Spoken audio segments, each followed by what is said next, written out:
আসসালামু আলাইকুম ভাই। ওয়ালাইকুম আসসালাম ওয়া রাহমাতুল্লাহি ওয়া বারাকাতুহু।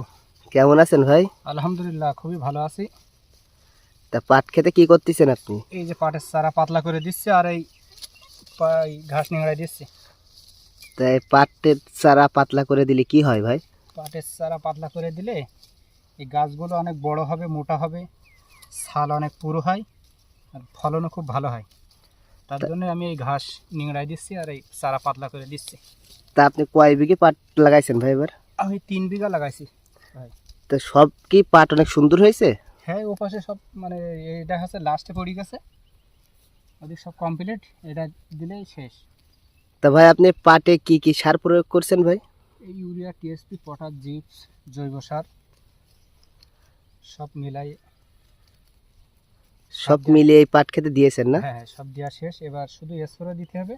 এই যে পাতা যেগুলো কেটে দিচ্ছে না, হ্যাঁ। এই দেখেন এই পাতাগুলো সব কেটে পোকায় কেটে দিচ্ছে। আজকে নিংড়ানো হয়ে গেলে কালকে স্প্রে দিয়ে দেবো। তো স্প্রে দিয়ে দিলে কি হবে ভাই? স্প্রে দিলে আর ওইগুলো কাটবে না। আর এটা হচ্ছে এক কাটি ফসল, আগা কেটে দিলে ডালপালা হবে অনেক, ছাল ভালো হবে না, আর ওই ধোয়ার সময় খুব সমস্যা, ফলন ভালো হয় না। এই কারণে এই স্প্রে দেওয়া লাগে। তা ভাই আপনি এই কয় বছর যাবতে পাট চাষ করেন নাকি? আমি আজ 10 বছর।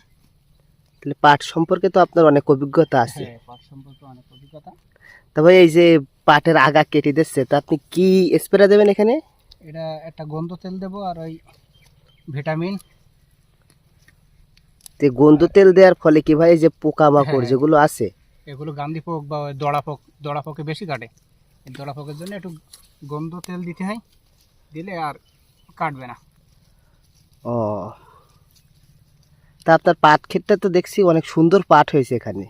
হ্যাঁ, পাট আমার এসে তো ওইগুলো আরও বেশি ভালো। আর অন্যগুলো তাই তো? হ্যাঁ, অন্যগুলো আর বেশি ভালো। এটা আছে লাস্টে, আর এই জায়গায় একটু স্যাও অন্য ফসল ছিল, সেটা কেটে এই পেস করার পরে করেছি তো এইগুলো একটু লাভই হয়ে গেছে। তো ভাই আপনি এই পাট যখন এই বুনছিলেন তখন কি পাট এই ক্ষেতটা কি নরম থাকা লাগবে নাকি শুকনো থাকা লাগবে? এই পাটে হালকা একটু জো না হলে চারা বেরোবে না। এই জন্য কি একটু নরম থাকা লাগবে তাই তো হ্যাঁ, নাকি? হালকা একটু নরম রেখে চারা বোনার পরে বাসুই দিয়ে দিতে হয়। তো এখন তো ভাই বৈশাখ মাস, এখন তো ঝড় বৃষ্টির সময়, তা কি পরিকল্পনা আপনার? এই পরিকল্পনা আছে এই স্প্রে দিয়ে, সার দিয়ে, ওপর আল্লাহর ভরসা। আরে পানি পাট খেতে কি পানি পেলে পাট অনেক ভালো হয় হ্যাঁ নাকি? হ্যাঁ, পানি পানি ভালো হয়। তা মূলত এটা পানির একটু পানির ফসল। হ্যাঁ, এই যে বেশি টান, যখন টান ধরবে তখন গাছের জোর কমে যায়, আর এই পানি পালে আবার এই গাছ অনেক শক্তি হয়। যখন পানি থাকবে না তখন আর সেচ দেওয়া লাগে। এই যেরকম আকাশের বৃষ্টি হয়েছে কালকে, হ্যাঁ। আর সেচ দেওয়া লাগবে না।